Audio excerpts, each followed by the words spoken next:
queria saudar formalmente agora a presença do ministro da Infraestrutura, Tarcísio Gomes, que certamente chegou da vistoria de alguma obra, né, ministro?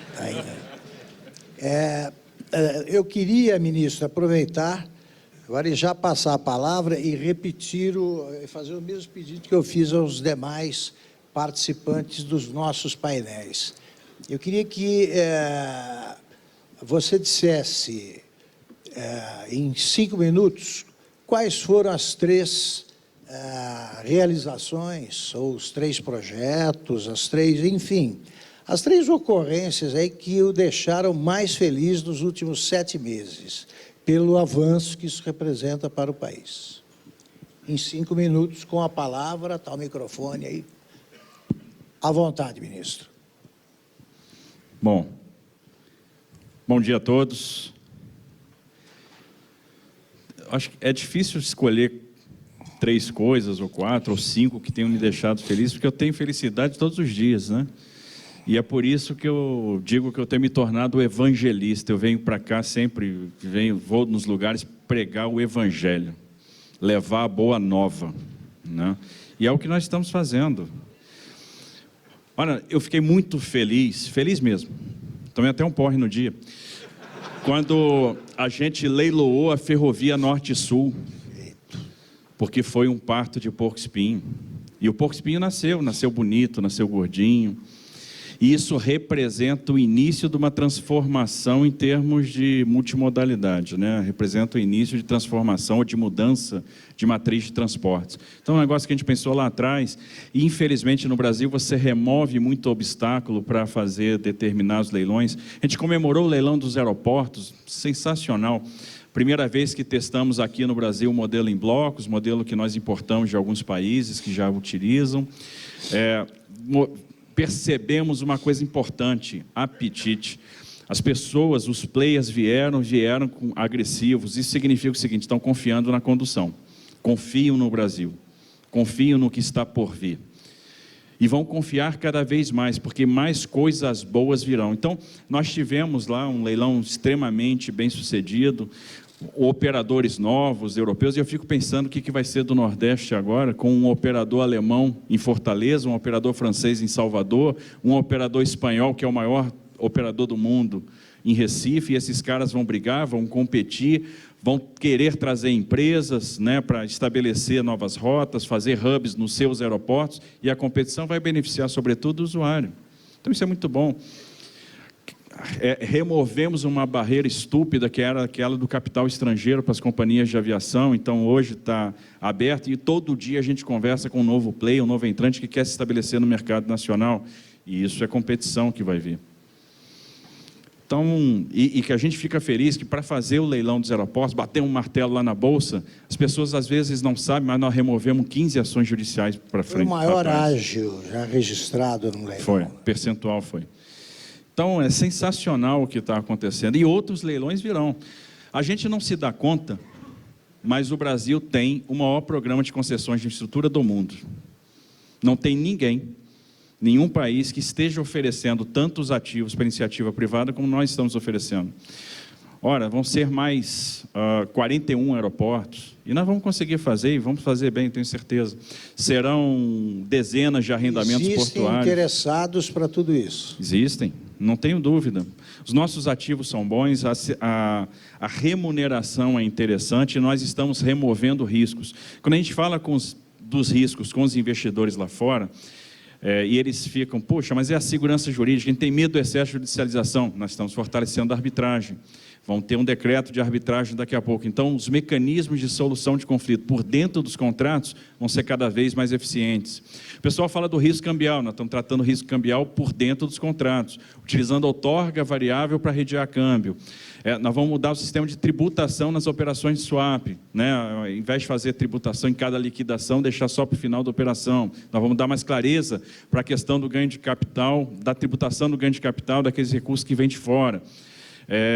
Nós estamos tratando melhor nas matrizes de risco a questão do risco ambiental, trazendo para o Estado aquilo que deve ser do Estado, para o privado aquilo que é do privado, estabelecendo cap em alguns casos, para dar previsibilidade em termos de fluxo de caixa. Então, nós estamos tratando isso, e isso está soando muito bem lá fora. Só para se ter uma ideia, terça-feira eu vou estar aqui em São Paulo de novo para fazer leilão de terminais portuários. 2 terminais em Santos, um de fertilizantes, sal e outro de líquidos, e um terminal de celulose em Paranaguá. Vai dar certo o leilão? Vai. Eu já sei que vai. Perfeito. Agora, ministro, como é que o senhor está conseguindo dinheiro para isso? O senhor está recorrendo apenas ao Exército para fazer essas obras em estradas? O senhor retomou o asfaltamento, começou o asfaltamento da Transamazônica, o senhor está fazendo obras em estradas no Sul, eu tenho acompanhado, é sempre com o Exército até agora, ou o senhor já está contratando indústrias da construção civil? Não, na verdade, a gente botou muita obra para rodar no Brasil inteiro e basicamente com empresas.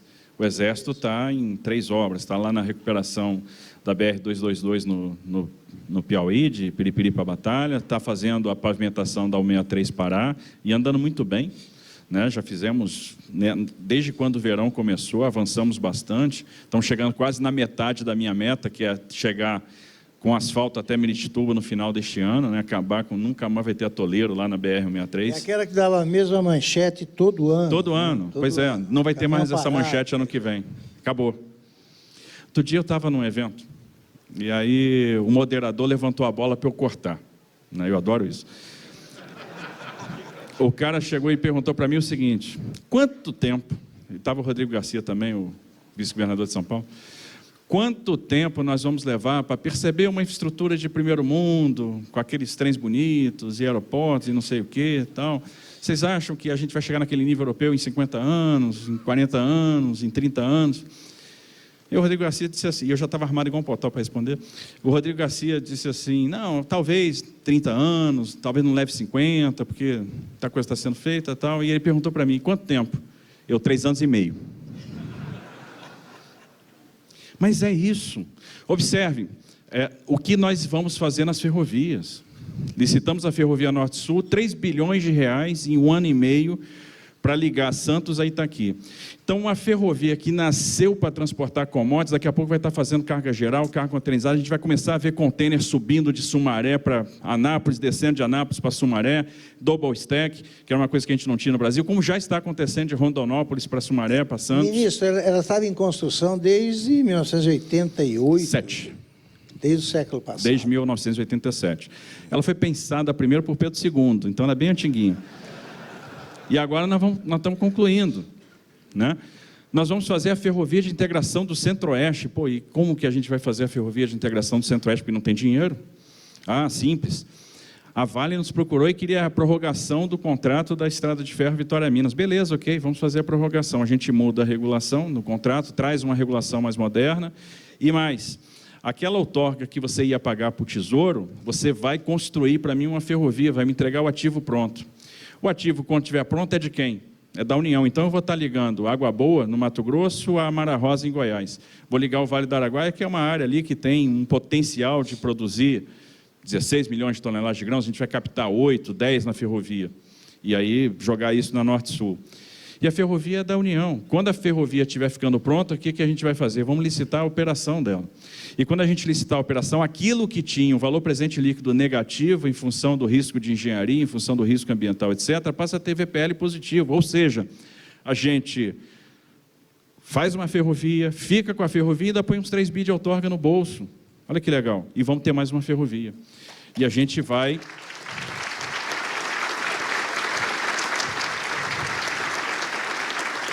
E isso é o seguinte, é criatividade. A crise é um negócio legal para a gente exercitar a criatividade. Então, nós vamos fazer ativo sem depender de orçamento. Né? E a gente está trabalhando com bancadas, por exemplo, para otimizar orçamento, porque nós perdemos a disciplina orçamentária. Né? O orçamento deixou de funcionar como instrumento de planejamento. Então, eu tenho um orçamento pulverizado em milhares de ações e não tenho dinheiro. E sempre contrato com fracasso, porque eu abro uma porrada de frente e não fecho nenhuma. Se a gente fizer um gráfico, né, da maturidade em projeto e botar isso no eixo das abscissas, e a maturidade de licenciamento no eixo das ordenadas, a gente vai ver que a maioria das ações orçamentárias de infraestrutura estão no quadrante, não tem um projeto, não tem orçamento. Se eu não tenho projeto, não tem orçamento, a pergunta é, por que aquilo está na lei orçamentária? Não era para estar, porque aquilo não vai sair. naquele ano. E aí eu tiro até a previsibilidade do mercado. Olha, que licitação que eu vou participar, porque eu não sei se eu vou receber. Então, a gente tem que fazer um redesenho disso e começar a trabalhar, gastar mais energia na elaboração dos orçamentos. Não adianta o parlamentar chegar e botar uma emenda de 15 milhões de reais numa obra de 700, aquilo não vai acontecer. Então, vamos concentrar nas frentes que estão abertas. É o que nós estamos fazendo hoje no Ministério da Infraestrutura. Por isso que a gente começa a ver muita obra andando, porque a gente está conseguindo concentrar recursos, trabalhando com remanejamentos, convencendo bancada a nos autorizar a fazer esses remanejamentos daquelas emendas para botar o dinheiro aonde a gente tem perspectiva de realmente fechar, né, aquela infraestrutura e pensando naquilo que faz sentido para o Brasil. O que a gente está propondo está lastreado num plano, o plano é técnico, é microeconômico, a gente analisou todas as origens e destinos do Brasil, verificamos como é que isso vai se comportar ao longo do tempo, por meio da econometria, analisamos então o problema na perspectiva da demanda, confrontamos isso com a oferta de transportes e começamos a ver o seguinte, onde é que tem gargalo?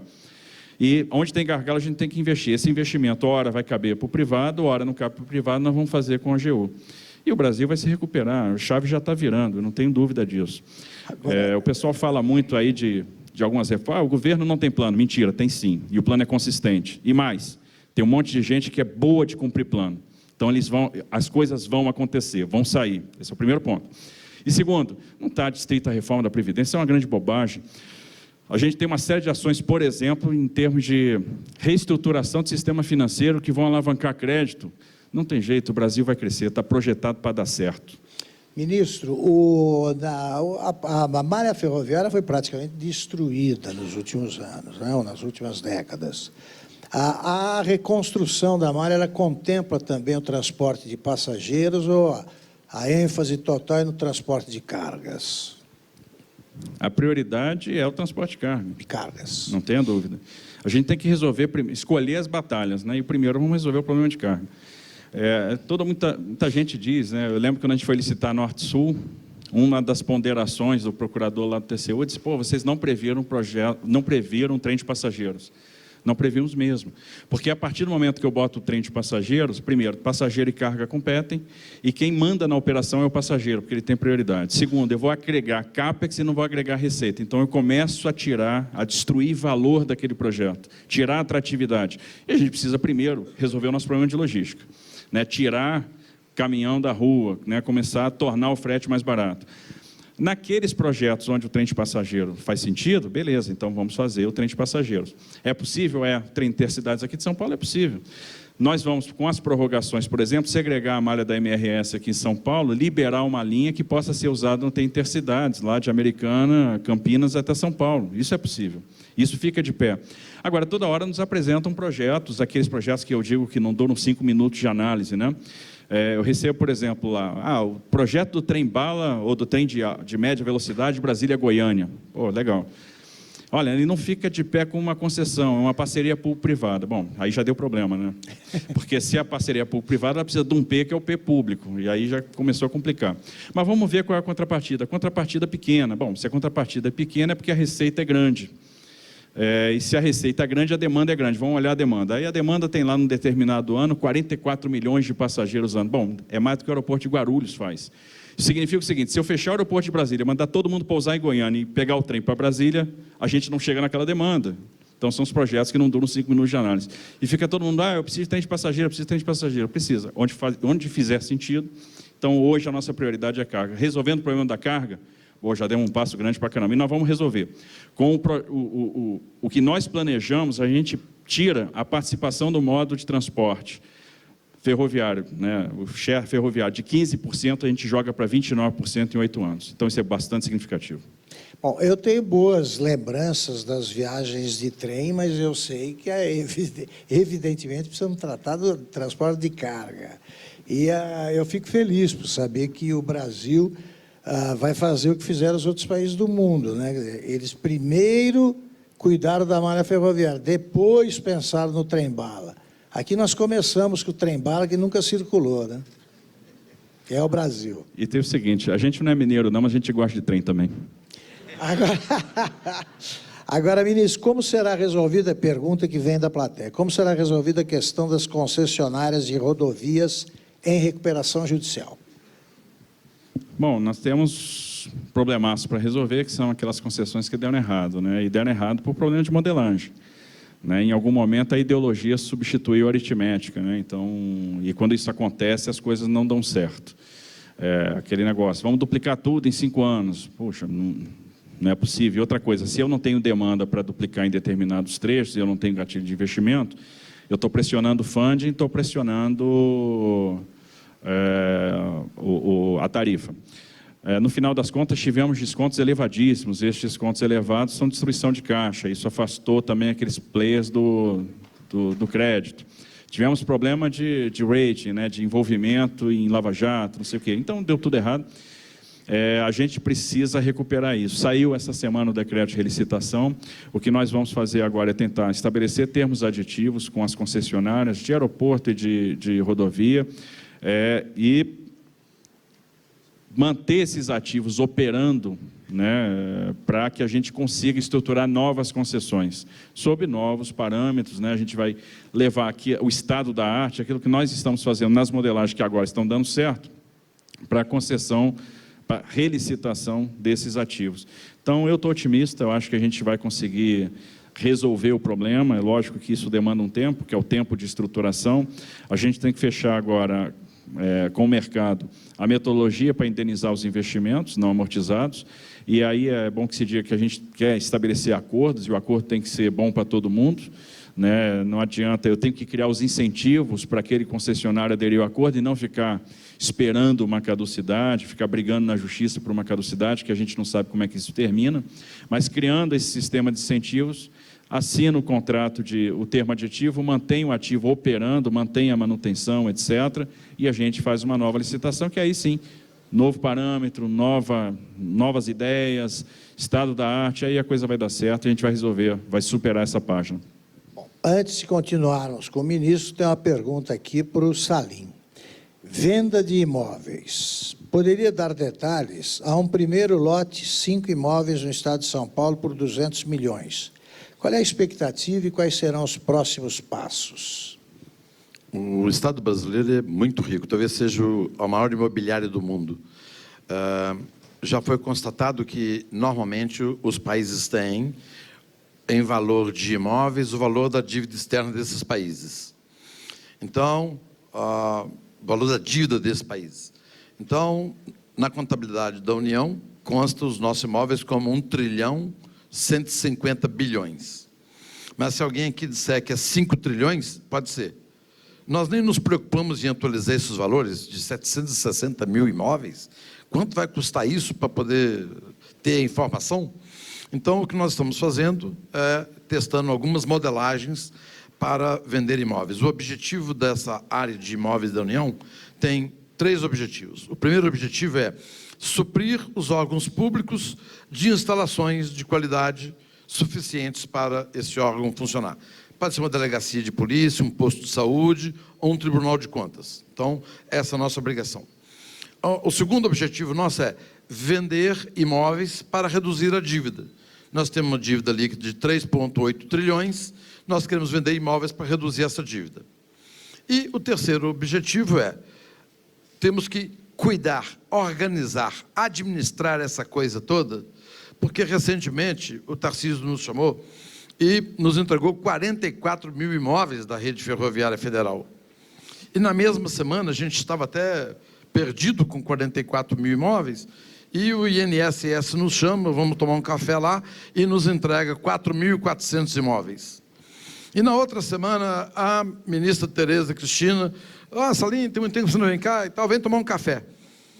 Quando me chamam para tomar café, já sei que é imóvel.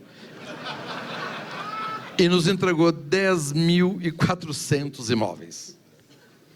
Então, é porque agora nós estamos concentrando tudo para ter um ordenamento dessa coisa. Então, o terceiro objetivo nosso é organizar essa coisa toda de forma a saber o que nós temos, o que podemos vender. Temos cerca de 8 modelagens diferentes, estamos testando 2 no momento, e tenho, só para vocês saberem, na Alemanha Oriental, tinha 65 mil imóveis que pertenciam ao governo. Porque nos países socialistas, o governo é rico e o cidadão é pobre. É mais ou menos como aqui no Brasil. país é muito rico, tem 134 estatal, tem 760 mil imóveis, mas a população carece de serviços. Então, uma empresa somente chamada Cerberus, um fundo, comprou 65 mil imóveis da Alemanha. Então, o que nós temos que fazer aqui é algumas vendas por atacado. Nós temos uma enormidade de terra que deve ter tamanho maior do que muitos estados da federação. Então, nós temos fazenda, nós temos terras, nós temos imóveis para ser retrofitado, construídos nos anos 20, 30, 40, que precisa ser retrofitado.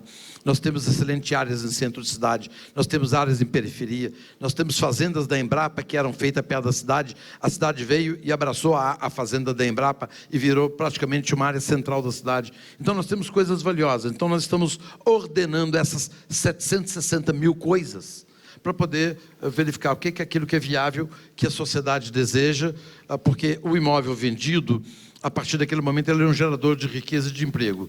Quem compra vai cercar o lote, vai pagar IPTU, vai ter qualquer atividade comercial naquele lugar. Então, o objetivo nosso é vender o máximo possível de imóveis para a iniciativa privada. E que, se eu pudesse dizer o que seria o ideal, seria em cada imóvel da União uma placa assim: União, vende ou aluga, tratar 0800 ou o site, em todos os 760 mil imóveis. E todo mundo quiser alugar ou comprar, a gente fazer isso, porque é muita coisa. Então, eu acredito que nesses nossos 4 anos de governo, nós não vamos vender tantos imóveis assim, mas vamos fazer uma modelagem que é o legado, sim, um legado positivo de liberal, para os próximos governos, para um pipeline de como vender imóveis. Perfeito. Vamos encerrar a nossa conversa com 2 perguntas para o ministro Tarcísio. Primeira, quando o preço das passagens aéreas no Brasil vai cair para padrões internacionais? Bom, quando a gente tiver competição. E a gente está no rumo certo para criar essa competição. O que afastava a competição? Primeiro, a questão da restrição do capital estrangeiro. Quebramos essa barreira, removemos ela. Então, nós vamos ter aí realmente novos entrantes que estão de olho no mercado nacional. E, claro, tem que olhar mesmo. O Brasil tem o 6º maior mercado de aviação do mundo, mas tem condição de ter o 3º maior mercado de aviação do mundo. Nós temos extensão territorial, nós temos população. Então, nós temos todas as condições para tornar o nosso mercado grande. O Brasil vai crescer, não tenho dúvida. E PIB e o crescimento de demanda, eles andam colados, né? E, no final das contas, se o PIB cresce 1 ponto, a aviação cresce 2, 3 pontos. Segunda coisa, a gente tem que simplificar a regulação. A regulação brasileira é tida como complexa, intervencionista. Então, nós vamos atuar para simplificar a regulação. 3, preço de combustíveis. O preço de combustível é muito alto, isso também afasta operadores daqui. Então, estamos negociando, conversando, sensibilizando vários governadores de estados a fazer as reduções de ICMS sobre querosene de aviação. Isso é muito importante porque, no final das contas, e isso tem que estar atrelado à contrapartida, né, que são mais voos, a stopover, são novas rotas. Acordos de céus abertos com países amigos, nós estamos trabalhando nisso, e provisão de infraestrutura. A infraestrutura melhor, ela incentiva voos em determinadas regiões, né? Então, o que a gente teve, o que a gente assistiu agora recentemente? A Air Europa entrou no Brasil, a Globalia, já se tornou uma empresa nacional, vai conseguir operar voos domésticos. Algumas empresas já estão começando a testar o mercado nacional. A Norwegian começou a fazer uma rota Londres-Rio de Janeiro.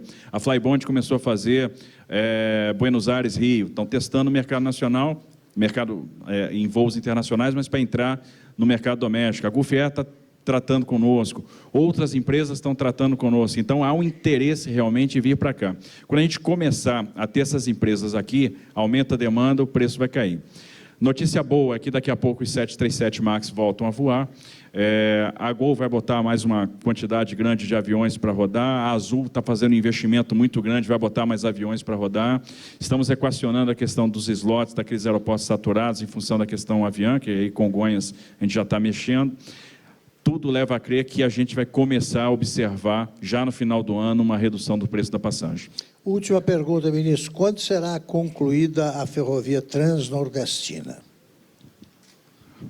Eu vou consultar meus búzios aqui, para ver se eu consigo. Não, é o seguinte, a gente está numa negociação intensa com o concessionário, né, para que haja retomada da obra, né? E negociação mesmo, né? Nós temos ali cláusulas financeiras e não financeiras do contrato, as financeiras vinham sendo cumpridas, as não financeiras que a obra não. Isso nos dá o direito, por exemplo, de acionar o vencimento antecipado da dívida, que ia ser muito ruim para o concessionário. Botamos isso na mesa e houve uma predisposição, um compromisso de retomar a obra imediatamente. A boa notícia, já está havendo a mobilização e ainda esse ano a gente bota a Transnordestina a gente bota a obra de novo para funcionar. E aí nós estamos pensando algumas alternativas, né? Não só para a Transnordestina, mas para a malha brasileira como um todo. Observe, o Brasil é um país muito atrasado mesmo. Vamos supor o seguinte, eu tenho lá um conjunto de players que quer fazer, por exemplo, uma ferrovia para ligar o Mato Grosso ao Pará. E eles estão dispostos a fazer uma ferrovia greenfield e botar lá uns 13 bilhões de reais. E eu chego para esse player e digo o seguinte, olha, vamos fazer aqui uma consulta pública para ver se dá para fazer essa ferrovia. Mas vamos submeter o seu projeto ao Tribunal de Contas da União, que a gente precisa de um aval do TCU, para fazer um investimento privado. E pior, quando acabar o tempo de concessão aqui, quando você amortizar seu investimento, devolve o ativo que ele é do Estado. Isso não existe em lugar nenhum do mundo. Ora, se ele quer tomar o risco de engenharia, se ele quer fazer o investimento, por que não autorizá-lo a fazer como é nos Estados Unidos? Ferrovia privada. Claro. Olha, a ferrovia é sua, vou te dar uma declaração de utilidade pública, você vai fazer a sua ferrovia e vai ter a vantagem da perpetuidade. Isso é fundamental para quem toma uma decisão de investimento dessa natureza. Já é assim nos terminais privados. E hoje, quando a gente abriu os portos, começou a trabalhar com terminais privados, rompemos a barreira do porto organizado, permitimos que os terminais privados movimentassem carga de terceiro, o que aconteceu? Explosão de investimento. Eu já assinei esse ano mais de 20 contratos de adesão. E hoje 66% da carga movimentada no Brasil é movimentada em terminais privados. E nós vamos fazer as primeiras privatizações de companhias docas, que é modelo de fracasso. Então nós vamos passar isso também para a iniciativa privada, que é uma quebra de paradigma importante. Então, Transnordestina a gente vai retomar, breve a gente vai dar ordem de serviço com o presidente, mostrar, olha, a obra vai acontecer e nós vamos criar as alternativas, vamos pensar qual é o melhor modelo de negócio, botando já na cabeça o seguinte, vamos mudar o marco e trabalhar com as autorizações ferroviárias no Brasil. Muito obrigado. Bem,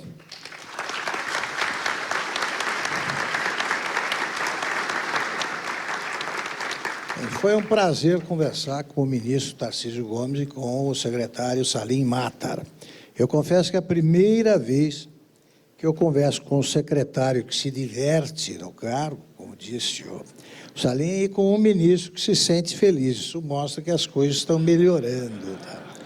Termina aqui o terceiro painel do nosso Macro Day, promovido pelo BTG Pactual. Muito obrigado a vocês.